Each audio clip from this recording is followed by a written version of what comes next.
Hey guys, welcome to the Balcony AUX Chord podcast. Just wanted to start off the video by apologizing, but this whole episode, we experienced some audio issues. We just realized that Justinian wasn't wearing headphones, so it was a lot of feedback, and I'm the person who edits them, and I tried my best, and there's so many variables, like the internet lagging, and then trying to match the sounds, so I am sorry, but I tried my best to make the content or the actual resource usable. So hope you guys enjoy the podcast. It's about identity, and I thought it was a really good discussion. So I really tried my best to make it work. So enjoy. Bye. 1, 2, 3, let's go. Welcome to the Balcony AUX Chord podcast. Let's go. Balcony AUX Chord. Balcony AUX Chord. Welcome back to the Balcony AUX Chord podcast. You're back again with me, Mark, and Affinity. We have a special guest today. We have Justinian.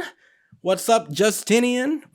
In a little bit, I'll let him introduce himself. But for anyone who is here for Justinian, all you LLC, MPA folks, or, his friends back in high school or whatnot, I just want to introduce the podcast to you guys. So the Balcony AUX Chord podcast is built on the idea of me, Affinity, and a couple of friends chilling on this balcony back in uni. We would listen to music and look out in the world, and we'd be like, yo, let's talk about philosophy or some shit. And it would always end up in some dumb conversation, conversation you have at night, that kind of conversation, right? And we wanted to bring that to the internet. And so we have this podcast, man. And it originally started with a lot of musically driven conversations, but we've since diverted, and it's become a free form kind of discussion forum, essentially, right? But without further ado, Justinian, what's up, dude? Thank you so much, Mark. It's good to see you. It's nice to meet you, Affinity. I tell you what, you look so nervous. Chill, bro. Chill. Bro, it's I tell you what.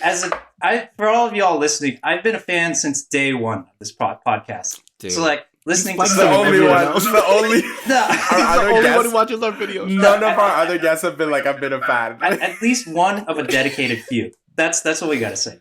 But dude, my girlfriend, oh my god, was on the podcast, and she didn't say that she was a fan or anything. She was just what's up? I'm doing you guys a video. I love you very much, Justinian. And I'll just say a little bit. I know Justinian through my master's program in the UK, and we've been friends for 2 years now because we have a 2-year program. And dude, I've gotten to know him just because we have this project that we have ongoing together, and it's awesome. And this guy has been a part of my experience in London, so I wanted to bring him on because I think you have a very interesting story, Justinian, and I just want to pick your brain a little bit on some stuff that I'm interested in. But Justinian, apart from that, how would you characterize yourself? Tell us about your story, in terms of where you grew up, what's your how do you identify yourself? Stuff like that. Well, I am a first-generation Asian American. Also an MPA Year 2 student, along with you, Mark. But I was born in California, grew up half my life in Arizona, Scottsdale, Arizona. So shout out Phoenix and Scottsdale, all of them fans listening from there. No, there will be. They have internet over there? They have internet down there? They're getting there. They're getting there. Don't worry. They're getting there. But then I spent the other half growing up in Great Falls, Virginia, Northern Virginia, so just about 45 minutes outside of D.C. I went to college at Penn State University, double majored in political science and communications. Very much a policy kind of guy. Hoping to end up working for the U.S. government in some capacity, be involved in politics, public policy. But look, I've loved life so far. I've loved the MPA. I've loved hanging out. So far? What the fuck does that mean? Are you thinking of ending it? No. He's prepared for the worst, man. He's just enjoying it so far. You don't know what's gonna come. Right. Okay, I get it. It's a cautious optimism, but just taking things as they come, you know? It's been all good. Okay. But when I say Asian American, I'm a Korean American. Both my parents are from Korea.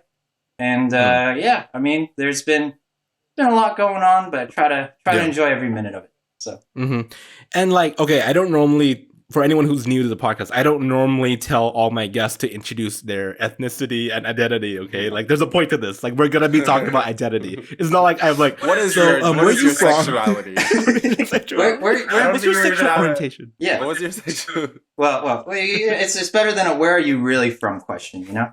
Yeah. But like, there's a purpose to it. It's not like ignorant or whatever. It's like really, I just want people to be on the same page.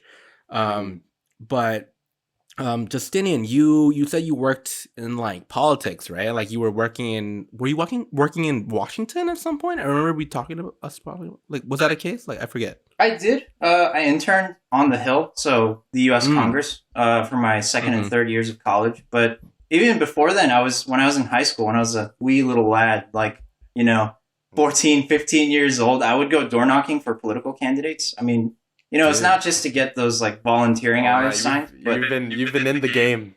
Yeah, well, right? I always wanted to give it a go. I thought it was kind of cool. I mean, most people get annoyed at the people who door knock and just be like, do you have a few minutes? Do you have time to talk about Jesus? Yeah, but no, it's a different thing.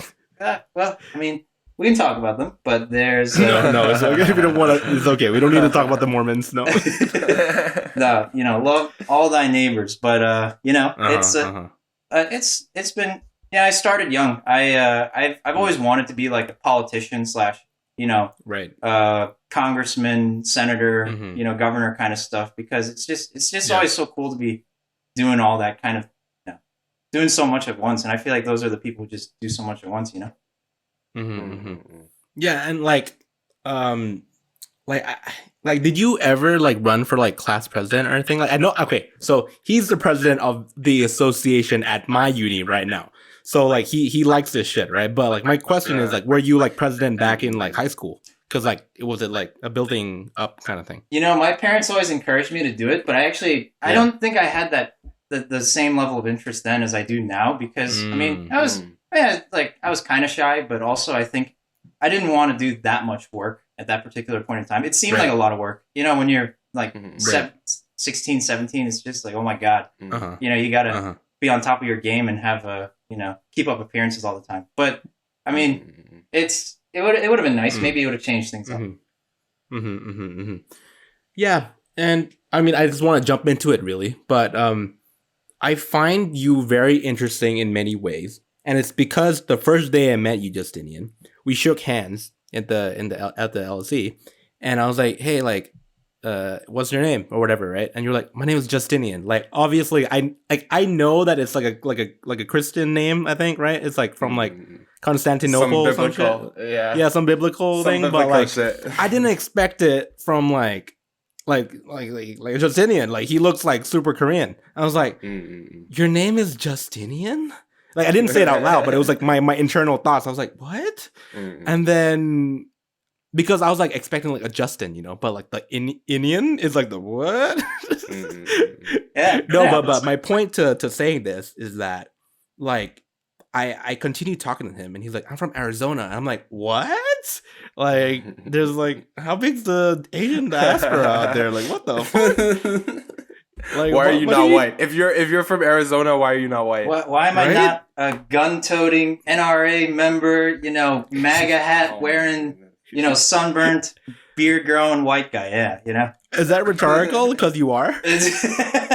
No, I didn't have that phase like that in my life. But I mean, I was definitely surrounded by a lot of people who very much fall in that category. But yeah. I mean, like, no judgment. Like, really, like, if you want to, like, like I get it. Like, talking about stuff like this about like Middle America is like kind of a sensitive like topic. I know you don't want to like talk, like, I get it. It's like online and all that, and politics and stuff like that. But I'm interested to know how growing up Asian was like in Phoenix, Arizona. Like, I'm ignorant about this, and like I just interpret that like growing up in Arizona. Like, I've heard like my ex-girlfriend, she went to Arizona like for her family, and she was like, I'm the only There's just Asian white in here. people. Like straight up. Like I was like, oh shit, yeah. So I had that preconcept. I don't know. But coming into this conversation, right? So like how was it like, man? How was it like growing up there? Well, I really didn't think much of it at the time, being, well, first of all, very young, and second of all, I think I was quite literally one of 2 East Asians in my elementary school at that time. So I lived in Arizona from when I was in preschool till the 5th grade, and or 4th grade, sorry. And I mean, at that particular point in time, I think everyone starts out with when you're very young and you only have a very basic understanding of just how to socialize. I think everyone just had, the same starting point, if you will, of just like, having to, go through the motions of school at that particular age and just like it's just like the same thing. Like it doesn't matter if you're Asian or not. It's just like the shitty school life and exactly. Like just being bored and whatnot all day. But I think every now and then a moment like that popped up especially when I guess at that age kids were very keen on making jokes about the slanted eyes part of being an East Asian. Every now and then they would just be like, hey, look, I'm like, at that point I was called Justin just to make things easy for 6, 7-year-olds, but like everybody would just be like, hey, I'm Justin, and they would like do this, and oh no, and like at that particular point in time it looks like you didn't think much of it, right? Yeah, it just looks like people, like kids just trying to have fun, and I like kind of half laughed, but later on I think about it, like were they making fun of me? Were they just like saying I stuck out and whatnot? And I mean, the thing is, I don't know if I expressed anything like this to my parents or said or I ended up feeling super, super bad about it. But I think definitely later on, as I was like a middle and high school student, it would like come back to me, and then I would think like, oh, that wasn't as cool as it might have looked on the surface. Right. And like, right, definitely. Like it subconsciously affected you. Like you weren't thinking about it when it happened, but somehow do you think it like kind of affected you? It low-key traumatized you. That's why I think that's what Findy's trying to say. At a deep level that you weren't aware of. You know what I mean? Well, yeah, you're definitely right in saying I wasn't aware of like what all of that entails. I mean, it's not even what you'd consider a microaggression. It was just outwardly like people were trying to like, it's like, mock the way your eyes looked. But I think it sticks out, obviously. I didn't forget a moment like that. And and you were 7. Like you don't remember much from when you were 7, but that's what. But that would stand out. Yeah. You know what I mean? And so it did have some kind of impact. It did. Yeah. I think it. First of all, it showed me how different I was, just like on the surface. Before anything else, like it just showed me how different I was from everyone else around me at that time. And I think it at that particular point in time, and even maybe later, it didn't like push me to question how much I got along with people, because I mean we all did the same things in the day-to-day life at elementary school. But I mean, yeah, I think you'd be right in saying it did affect me, especially as I got to think about it more and more with a more developed mindset. I'd be like, that wonder what that wasn't cool. Yeah. I'd be like, they didn't do. No one did that to them. Why'd they do it to me? That kind of thing. Right. And did this get worse in high school, or like was it like a childhood thing? Like, cause like I don't know, it's different scenarios. Like actually, I don't recall any particular incident in high school where I felt I was racially targeted or anything like. Okay, that's bullied. Good, man. I'm glad to hear that. It's because as I've heard from a lot of people, it goes the other way around. Like it only gets worse as you get older and you have like teenage. I mean, like not to dig deep into the high school thing, but like, was there a pressure to become or like to adapt to your like surroundings, like because like are you first gen or second gen like Asian American? I was the first generation of my family along with my older sister to be born in the US. Yeah. So we say first gen, but my parents have been citizens since like the early 90s, so okay. I got you.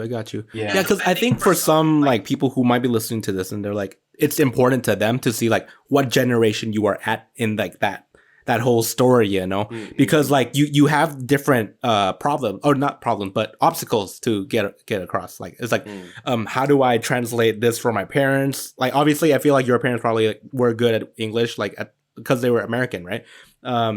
But like a lot of the immigrant families, they have to be like, I have to like translate all these documents, man, and like I fucking hate my life, like what like visa forms and shit. Yeah, and like as like 7-year-olds or something, right? Like some crazy age, and like I mean that's important. I just wanted to flag that, but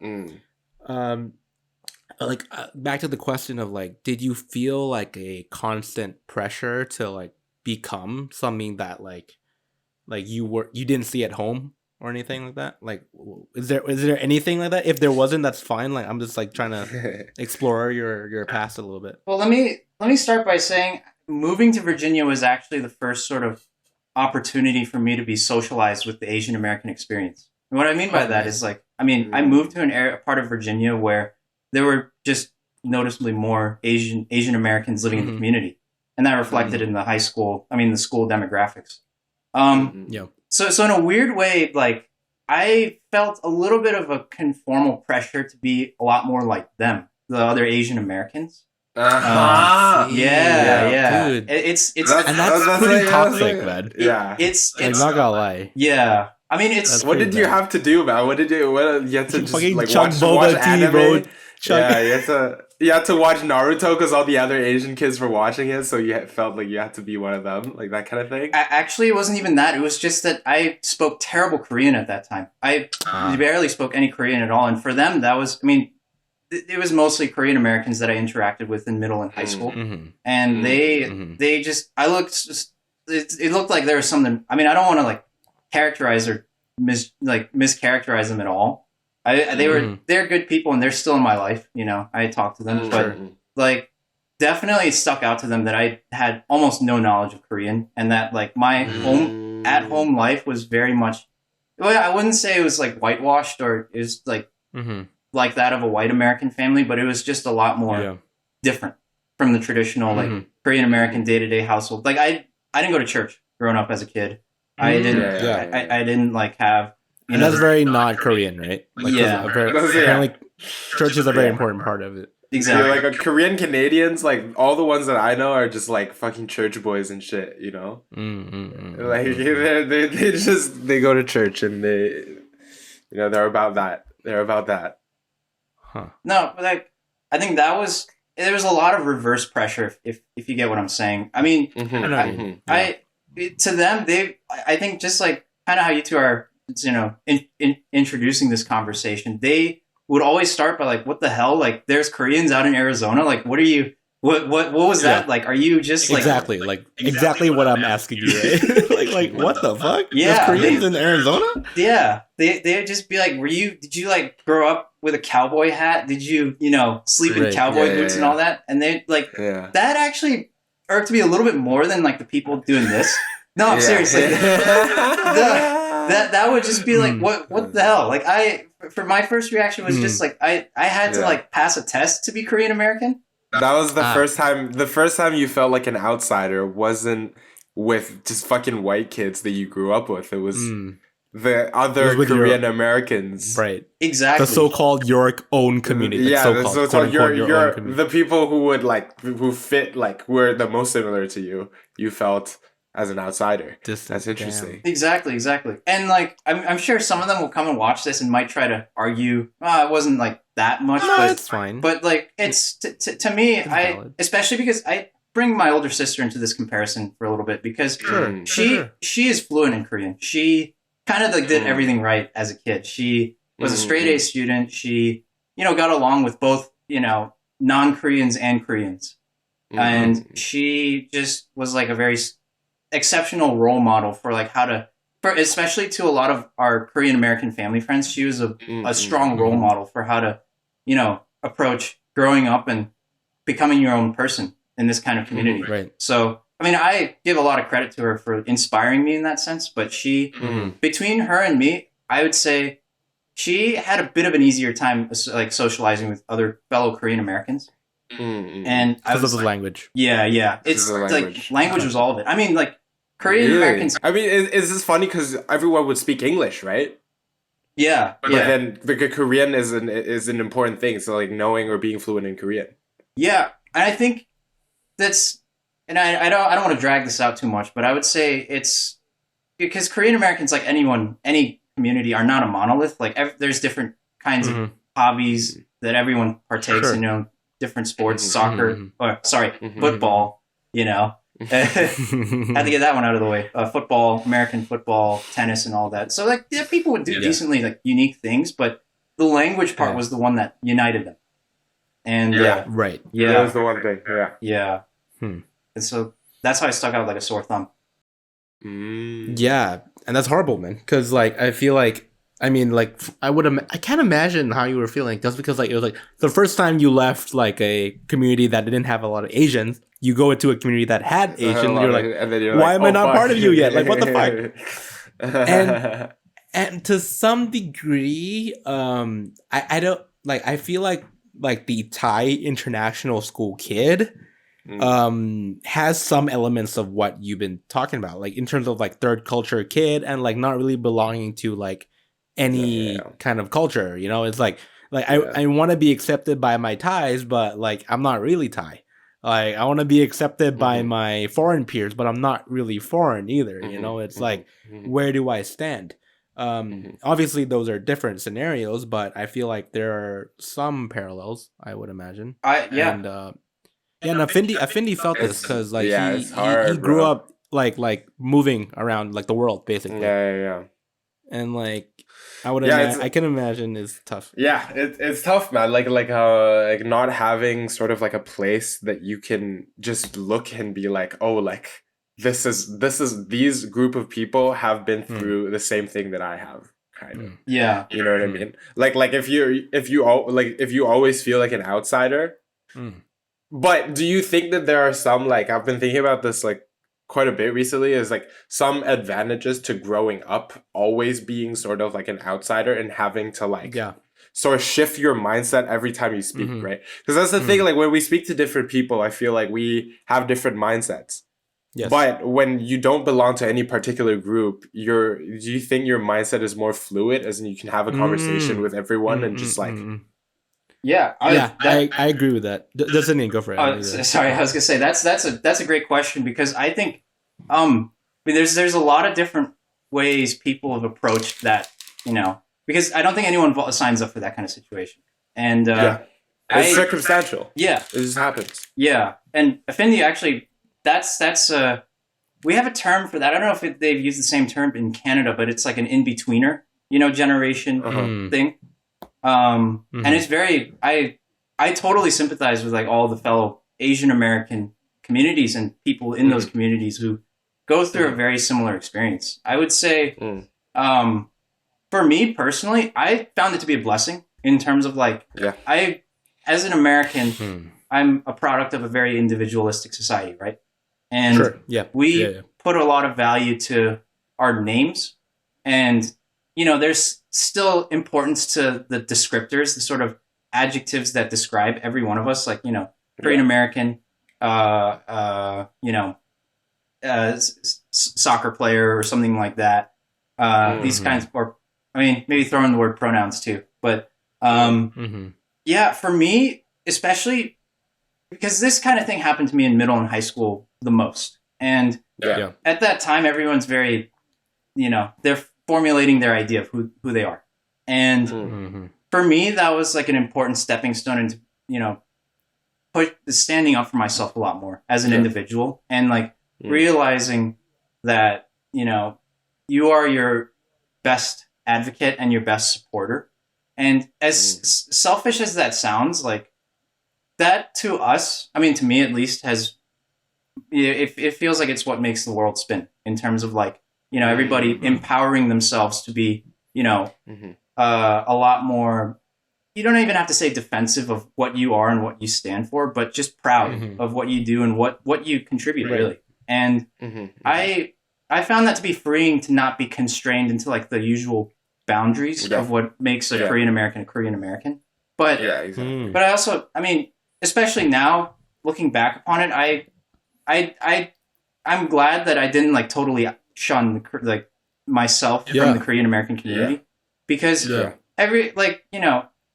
there's still something to learn from people like that who might not have been fully accepting of you, but they did quite a few things right too. They were, I mean, the fact that they were such a strong community and supported each other as brothers and sisters was something to look positively upon, and I think everyone could learn from that.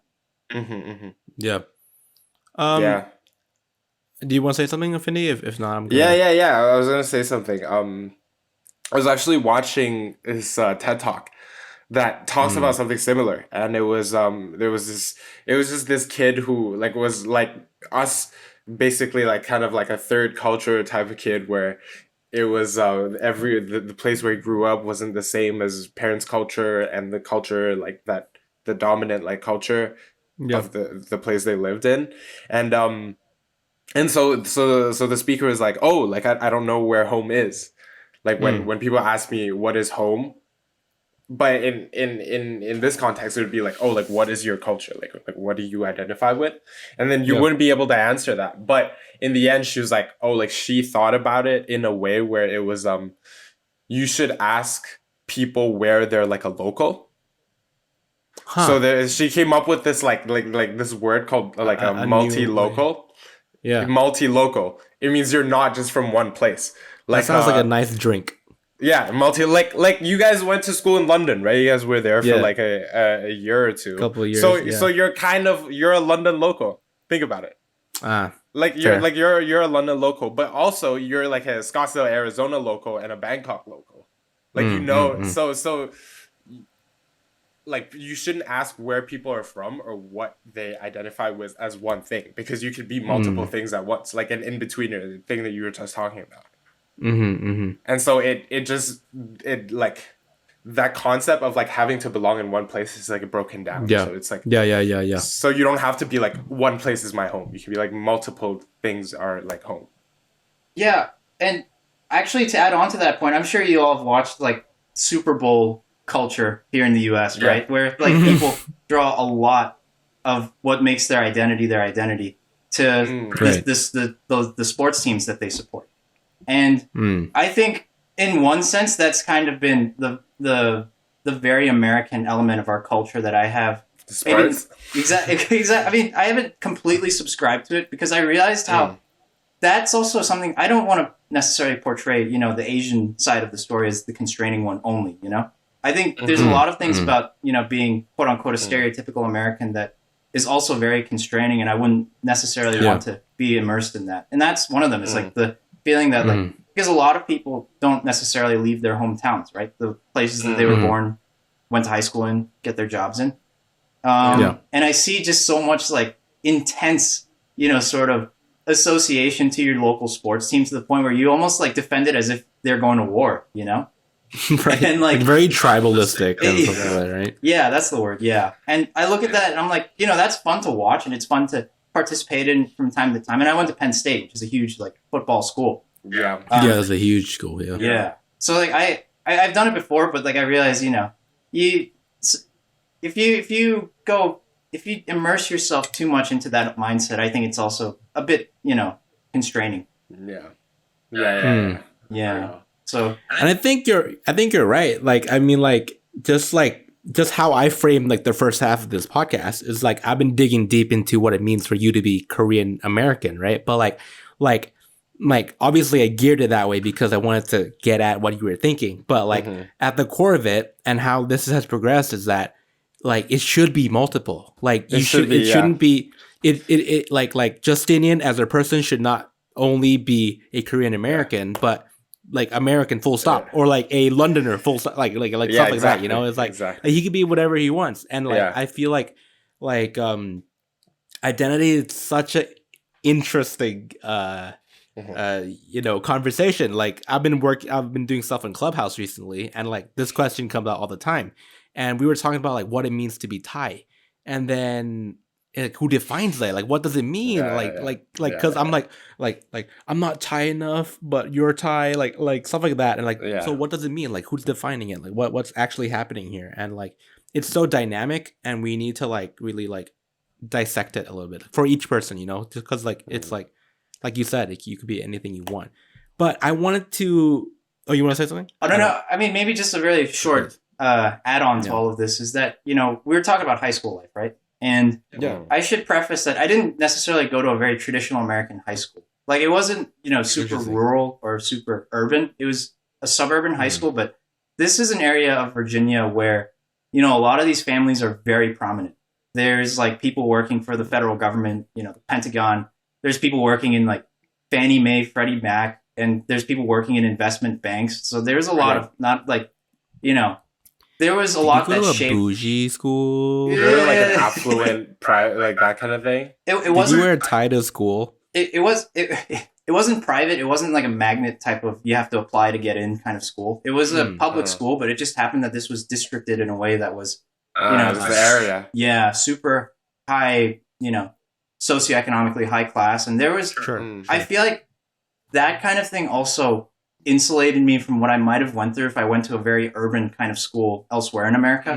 So I should, for everyone listening, I should make it clear that where you go to high school in America can very much affect how much or how little your experience. Sort of, yeah, exactly. How much, identity shape, like, what's the right term for this? But like, it can very much affect how much you feel included or excluded as an Asian American. And I would say in my particular high school, I give like a ton of credit to them because they were some of the best people that I've ever met. And they were like very, very welcoming and very, I'm still friends with them to this day. I still meet up with them when I can. And,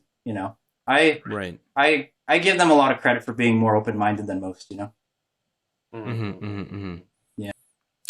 I just wanted to touch upon like we've talked about the past. Like I want to talk about the present and like what is going on in America a little bit, just because like as we know, like America has gone through some some speed bumps, some stuff like that, and like there's been recently a lot of Asian hate crime and all that too. But I guess I wanted to start it off like. In the present day, Justinian, like how would you kind of like define your identity? Like I'm just curious. This is just as a friend. Like do you see yourself as a Virginian first or just elaborate on that maybe. Well, I identify as an American first, but I say the phrase I always like to use is American of Korean descent. Okay. It's still saying the same thing as like Korean -American.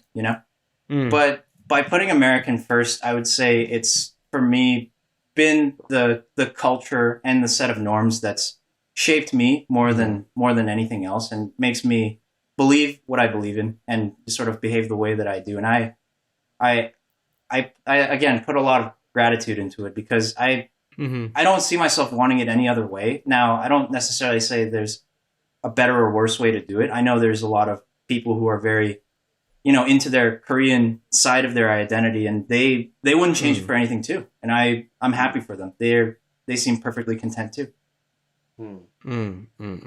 Yeah. And I guess American. Just to get a little heavy, but what's your take on what's happening right now?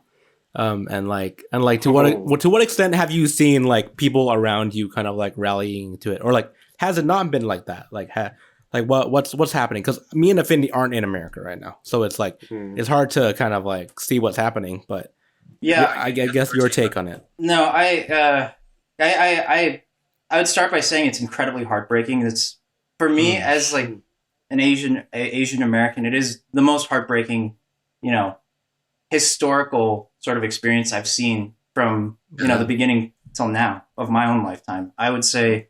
It's especially heartbreaking because of who's being targeted. Most of the victims of these crimes have been either elderly or just otherwise vulnerable members of society who, most of these have been unprovoked, right? Like they just be walking out in the street and they get sucker punched or worse, stabbed or something like that. And I think it just goes to show, I feel strongly for it.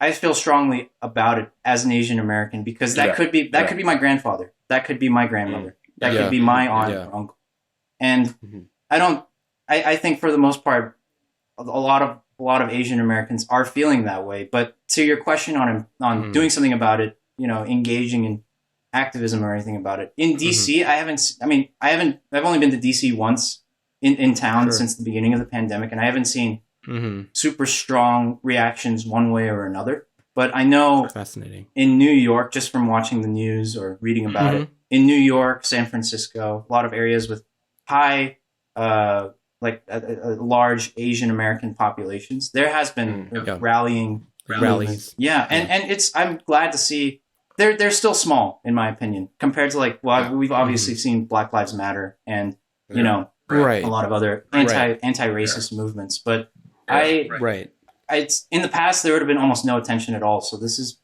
sad to say it like this, but it's an improvement. Yeah. Do you want to say anything, Affinity? It sucks. Yeah, no, it sucks, man. Like, I didn't like. I think it's like obviously like there's the whole COVID thing that kind of adds on to like I guess maybe like the volume and intensity of like racist towards Asian Americans. Like Asians, COVID was definitely like a big part of it. But I don't know, man. Like, yeah.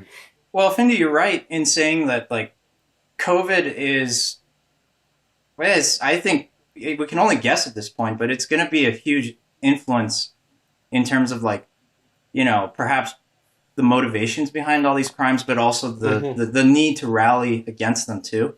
I would say this personally. If I had to say when I was the most afraid for my own safety as an Asian American in public, I would say it was at the beginning of the pandemic, actually, because... Was this in London? I mean, well... Because I felt fucking scared in London, dude. Like, I was... Really? Straight up? It was tough. Yeah, I was straight up getting, like, targeted. I was like, what the fuck? Well... Really? You know what? Yeah, actually, maybe to some extent in London, too, because there were incidents happening in London while we were there, before lockdowns happened. But in America, I knew there would be... It's just very naturally human to ask the question in our minds, like, whose fault is this? Like, whose fault is this? You didn't put the blame on something, man. Yeah. And or put the blame on something. And actually, I mean, I didn't see this get as much international media attention as the current string of racially motivated attacks. But in the beginning, they were just pretty much identically, there were identical crimes happening in, like, places like New York, San Francisco.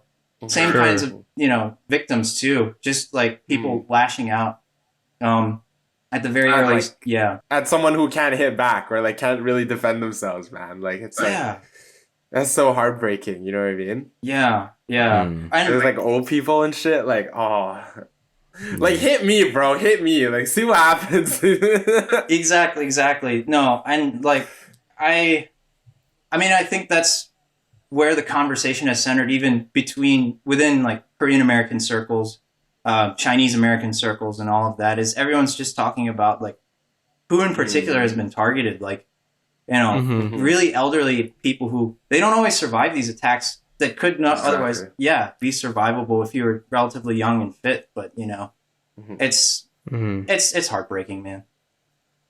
Yeah, it really is. Yeah, sure. And I hate how I think in America it's just more clear in America in any respect, but like the minorities are turning on each other, and it sucks because like minority groups, in my opinion, should kind of like unite and be like, yo, like we need representation, dude. Like we all need representation. It's not just like one is better than the other. Like that's not the case, dude. Like everyone's suffering. Like what the fuck? Like and then like.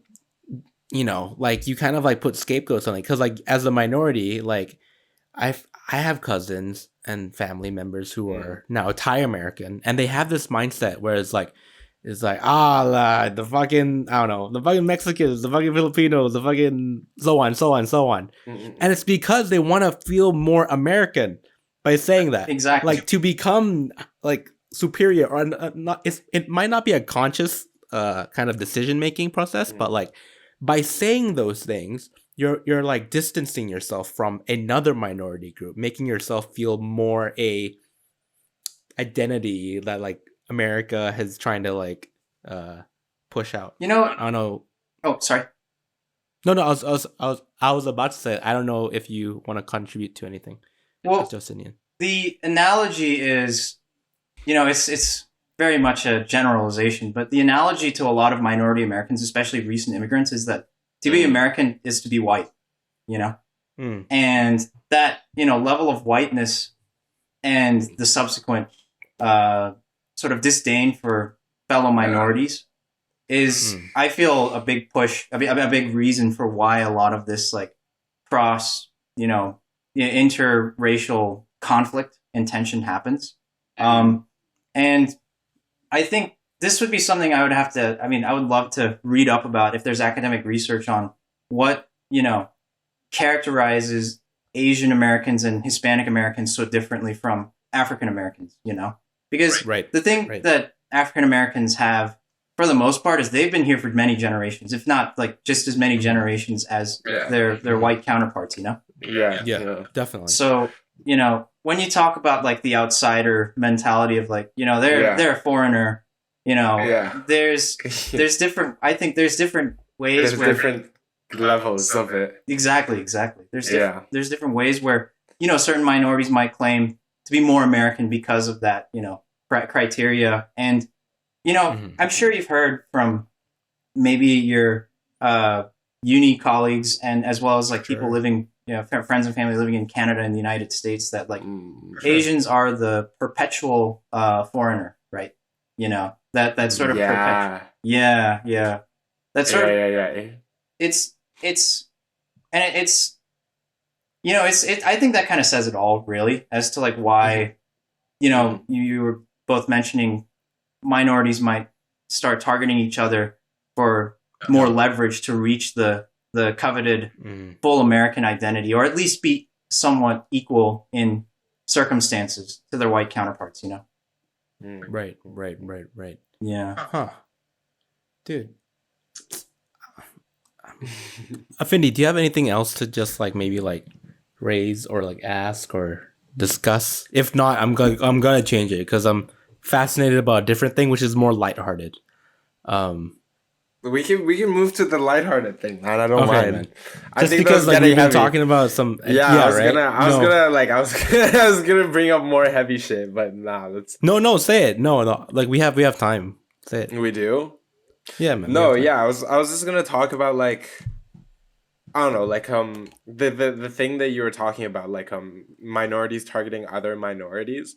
And there's always an othering. Like that's how we like we group the definition of a group is that it's exclusive and somebody's left out. Or else it wouldn't be a group, right? Like it's just like if we're just like, oh, like I want to be American, then if by being American there's being not American. Yeah. And when you other people, you become more part of the group, and that's why I think people do it. I think a lot of psychological research would back you up in that, Affinity. There's definitely this sort of evolutionary element of needing to form groups to protect one another and just get strength of numbers. That's like a survival thing, right? Like you can't hunt the fucking woolly mammoth by yourself. You need your homies. You need to form a group. Get your homies and kill this mammoth. You need the homies, man. Like you can't just fucking go out there by yourself. But yeah, I think to add on to that, like we're talking numbers, right? Now, I think a lot of people, or maybe not everyone's aware of it, but Asian Americans are, even though we're the smallest in terms of like population, according to the last sentence, we're also the fastest growing demographic in the United States. Right. So, you know, when we talk about like, are people really threatened by Asian Americans, or are they looking down upon Asian Americans? I would say from that angle alone of just like feeling like there's more and more Asian Americans either coming to the United States or, you know, being born into the society. I would say, you know, it's people, a lot of, especially people who have been on this side of the fence, you know, about like being victims of racially motivated crimes or discrimination.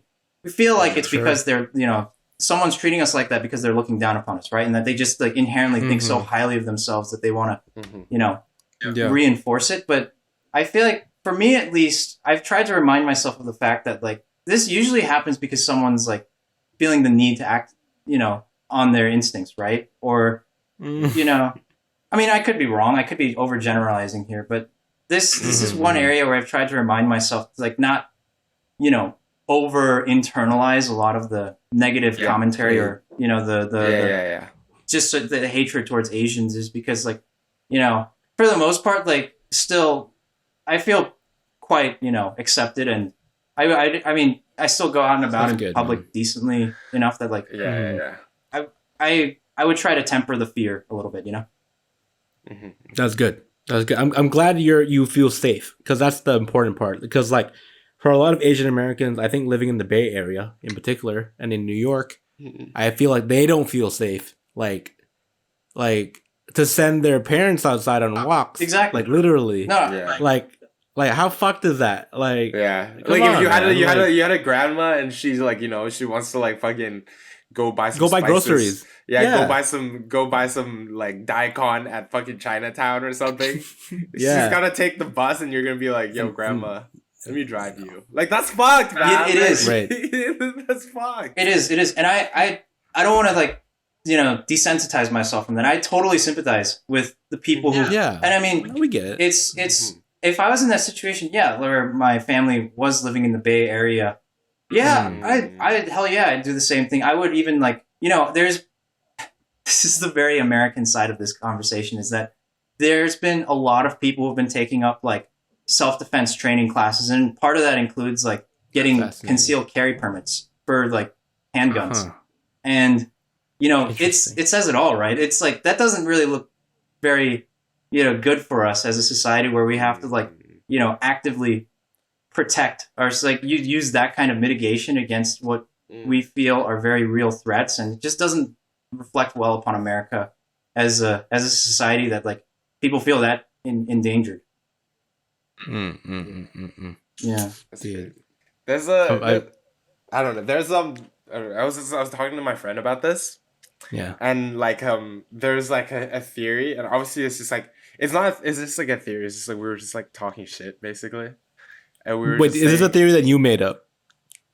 It's a theory that me and my friend were talking about. Okay. About racism towards Asian people.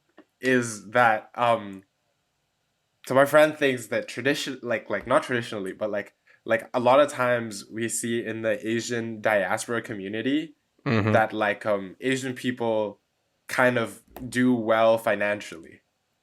Right. And there's a socioeconomic thing. I think there's probably numbers that you can look up, and it might even support this. But like Asian Americans, or just like Asian people in places do like better. And so the reason for a lot of the being target of the hate is just because, you know, it's just like they're doing like well. They have like and other people is kind of like I know it's like a controversial thing to say for sure. But do you think that both of you, like, do you think that like could have some sort of like influence in this a little bit? Yeah, Justinian, go first, because you know. So that's valid. I'm gonna answer this question in two parts. I know I've been giving super long answers so far, but like I'll try to. Good. It's good. This is your episode. This is your episode. You gotta like. That's you know, it's but there's a lot to be passionate about in this conversation for. So I appreciate you two like bringing it up. But first part of the answer, as a Korean American, I've been through this. The model minority. So I wouldn't say it's a myth because I mean you can't argue with numbers, right? You can't argue with the facts. Yeah. On average, at an aggregate level, Korean Americans, Chinese Americans, South Asian Americans do better than white Americans, and you know a lot of other. Oh shoot! I'm using the word "other," but like Americans. Yeah. A lot of Americans. Exactly, their counterparts. But having been through that, it is pretty. I wouldn't say damning, but it kind of makes you feel like, you know, why we didn't sign up for this. Like why is it necessarily that we deserve more scrutiny? Why we deserve more you know, sort of pressure than anyone else who's just trying to achieve what is likely the same outcome in life, right? But I would say to the second part of this equation, I mean this question, there's a number of Asian American communities which are quite poor. Filipino Americans, if I'm correct, and Cambodian Americans, you know, people of Hmong background, and it's just a lot of these what we call Asian and Pacific Islander background people. People who can't. These are very often forgotten about groups of people. People who for sure, they don't get necessarily the same push and sort of empowerment as other underrepresented minorities do. But nevertheless, they're going through the same exact problems of living paycheck to paycheck, relying sometimes on welfare funding, or not having money to go to a doctor's appointment. And I think that's the very best sort of case to mention when arguing with the sort of deservedness of Asian Americans, undergoing the model minority pressures, I would say, it's not that we're using them as tokens, that they our Cambodian American brothers and sisters are suffering, therefore they make all of this nullified. No, it's more that you can't forget about them. They are Americans too. And if you're going to totally throw them under the bus in the worst of both ways, like, they're Asian, therefore we don't have to sympathize with them. And they're, dead broke, so, I don't know what their problem is. I'm not going to deal with them. They got to figure it out kind of mentality. Yeah. I'd say it really sucks to see that happening. And I would want to see more conversation about it, Definitely. Dude, what? Like, it's been such a good conversation. What the fuck? Dude, like, I wanted to say something about it, but like Justinian blew it out of the water, and I was like, I can't follow up with that. No. Man. Like, fuck my life. It's fuck my life. It's all you two. And also Mark. We've had like many of these conversations before that I think I'd still want to hear it. I mean, I think all of us who's listening to this will want to hear it too. Yeah, I mean, like just talking about the like Asian values argument, basically, right? I mean, like, remember this, like Lee Kuan Yew basically said it. He was just like, Asian values, Asian work ethic, it gets us places. Like that was his thing. Like that was his thesis. Essentially, it was like we succeeded because of these values. And like there is some validity, but I don't think it's like you can really measure that. But like. Yeah. Because it's like a cultural thing, right? It's like how do you measure that on any scale? But like I definitely agree with you that I do think that white Americans and also other like other groups of Americans, that's a bad way of phrasing it, but other types of Americans. Yeah, other types of Americans. Even saying other is weird, but anyhow, like I feel like they are threatened by by seeing a different minority group succeed. And like I don't think that's unnatural. I actually think that's very natural. Because in my opinion, it's like survival of the fittest, right? Like this is how we're biologically geared.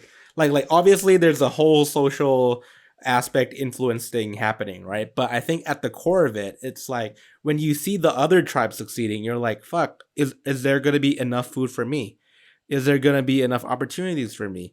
Is there blah blah blah blah, right? So like I think even if like you rationalize it and you're like, oh yeah, they're not taking away those jobs or taking away those like resources, like you still can't help but feel that like, why can't I do it? Like why is it that my group of people aren't there yet? And it's like there's always gonna be this comparison because that's just human beings, right? That's like fucked, and man. like I feel like at the end of the day, even if it wasn't Asians that succeeded, we would still have this mentality of being like we're threatened by people succeeding, and especially when it comes to people who we assume are others. No, but similar to us in that we are all minorities, right? In that like like they're not white, I'm not white. Like how the fuck did they get it? Like how do like is there like preferential treatment? Like what's happening? Like for sure, like there is that element in America in particular, like preferential treatment towards Asians. I think that is like an underlying thing that people don't actually acknowledge because like I feel like there's a huge bias against African Americans. And Hispanics in particular, as compared to Asian Americans. Like, obviously, I'm probably gonna get flamed for that statement alone, but like I do feel that like compared to those groups, I mean Asian Americans like don't get as racially profiled to that degree. It's the mono minority thing that you were talking about. Yeah, it's right? like the layers of it, Yeah, and I think, I mean, obviously that's very controversial, and I meant that in the best way possible. Didn't mean to like offend anyone, but we tend to do well with authority. I think Asian people, like in terms of like Confucianism. That's probably why. Like we kind of like low key we do well with authority. Like okay, so like if a cop drives and sees a fucking Asian guy doing sketchy shit versus seeing like a black guy just doing normal shit, you know what I mean? It's just like the Asian guy, like the cops would be like, oh, this guy's on his way to fucking just buy some rice or something. You know what I mean? Right. But as if the person's black, then it's like, oh, something's happening, man. You know, there's some illegal shit going on. That's what the cop would think, right? Yeah. Yeah. I mean, that's pretty broad strokes, but I get what you mean. Yeah. For sure. I gotta say, I've tried to use... I hate... like. Okay, please. Oh, sorry. Final point. This is your show, and I keep cutting you off. No, it's fine. But like, I'll keep cutting you off. No, it's just a super short point about like, I don't know how maybe our colleagues in the MPA and MPP who are also minority background Americans would feel about this, but I've tried to use my time in England as a control group for this, you know? Like, you know, for a lot of the things that, you know, we might see happening and we feel are racially motivated, I've wanted to see if a lot of the same thing happens in England. And in my own experience, I've seen quite a lot of similarities between England and the US. And like in some ways, like even things would just be a lot more overt, you know? But this is not a criticism of like, you know, our home away from home, because I'm super happy I made this decision to study abroad for once, you know? And maybe this is something we'll have to talk about another time, is like comparing how other countries do it, you know? Yeah, dude. Well, damn, man. Today has like we've hit the time, but like, dude, like what a fucking conversation we had. And like the thing is, like, I want to talk to you like about like much like more things, you know. I want it to be like lighthearted too, but I feel like this was the right episode to do it, because like the first episode should be like you like sharing like this like deep conversation, and like maybe like in the future, because you know my boy fucking bought a mic for this, Affinity. He bought a mic for this. God. You gotta come back again, man. You already have. You already made the investment. He's gotta come back. This can't just be a one-time thing. You know what I mean? Yeah, exactly. Yeah. And dude, like you gotta be back here. We gotta do something fun, a fun conversation, because I know fucking Justinian loves fixing cars and fucking listens to country music, which is something that we don't do at all, Affinity. So it might be good that we have a different voice in here, if not from time to time. Damn, I can't speak today. But Justinian, you want to say something? I think this is a good sort of cliffhanger for our friendly folks listening into the show. I'd say it's like, I think what people really wanted to hear was why the hell does a guy who looks as Korean as I could, like Kenny Chesney, Brad Paisley and Florida Georgia Line, which, I mean, I respect. I would love to talk about it now, but I appreciate that there's, you know, time constraints and all, so I will leave it as a cliffhanger, you know? Yeah, man. You gotta come back next time, man. Hell yeah, come back next time, dude. But we have a tradition on this podcast, and I think you already know this, but we share music at the end of each episode. And we just pick a couple songs that have like inspired us recently, or just has been in our life. It doesn't have to inspire you, but like you've been rocking it like for a while now, or like currently. If you want to share any music, I'll let you kind of like search it up right now. While I maybe riff off a little bit, but you know, right now me and Affinity are on Clubhouse and stuff like that too. So you know, follow us, and there's a whole club called Balcony AUX Chord. So go follow that shit. We have a room every Monday. We just talk about shit like this, but like to you guys. So it's like a live podcast. So I think you guys will enjoy that. Yeah, man. I just wanted to say that. But do you have songs, bro? You know, I'll throw two into the mix to ensure people get their country vibe going. Fuck my life. Well, I mean, actually, I don't know if this is like full country. This is very soulful music. The first one is "Find Yourself" by Brad Paisley. It's not a new song. It's I think it was released. Because yeah, that's how you know I'm a good country fan. Is I don't know when it was released, but it's been out there for quite some time, and I think it's okay. It was actually a part of the Cars soundtrack. You know, the Cars like animated film, Pixar film. Yeah. But like great. That's one of those things where it's just like if you need to both recharge but also unwind. I think we have those moments, like especially now with like Capstone and 20,000 things to do in an hour. But like, if you need to both unwind and recharge at the same time, that's a good song for that. And it's like, sick. The name says it all. Find yourself, you gotta soul search a little bit. Good song. I like how he's doing this better than we do with Indy. What the fuck? He explains the songs. We don't even explain. We're just like, go fucking listen to this. I just listened to the song I like. Yeah. Yo, what's the second song, bro? First of all, I got this. You know where I got this like sort of practice from. I've as I said, day one fan. I watched a couple of your episodes in full length. I know how it goes. We'll do it right. We'll do things right. I'm sure nobody watches this podcast, bro. Nobody fucking watches this podcast. Nobody watches. I tell you what, we're gonna work on that part. We're gonna work on it. We're gonna work on it. Yeah. What's your second song? So this is called "Collision of Worlds," also by Brad Paisley, but it's a collaboration between him and Robbie Williams. Country song? It's a country song? There's country elements to it, but it also combines Robbie Williams' sort of like style into it. Man. And it's you know what it is? It's talking about like it's basically the plot of Cars 2, right? You get the classically Cars 2 is the worst one out of it. It's about fucking NASCAR, bro. Like, it is. It's a country song. It is. But like, it's NASCAR that finds its way in England. It finds itself in England, right? They're in like a total culture shock. True. And like for someone as classically, characteristically American as this, Cars bunch, it's kind of nice to see. And the song reflects it. It's like, how the Brits do it versus how the Americans have been doing it. I listened to this on repeat for the first 2 weeks that I came into the MPA. I was like, really? I wanted to get myself in that, like, I'm an American in London. You wanted to feel dramatic. You wanted to be the main character in like the main character in your music video. Your music video. Well, like, American boy comes to like. that might have a little bit to do with it, but it's a good song. Give it a listen. Yeah. Well, sick, man. Affinity, do you have a couple songs you want to share? Yeah. I'm gonna go with this song called "Nicotine" by Pretty Boy Aaron. Okay.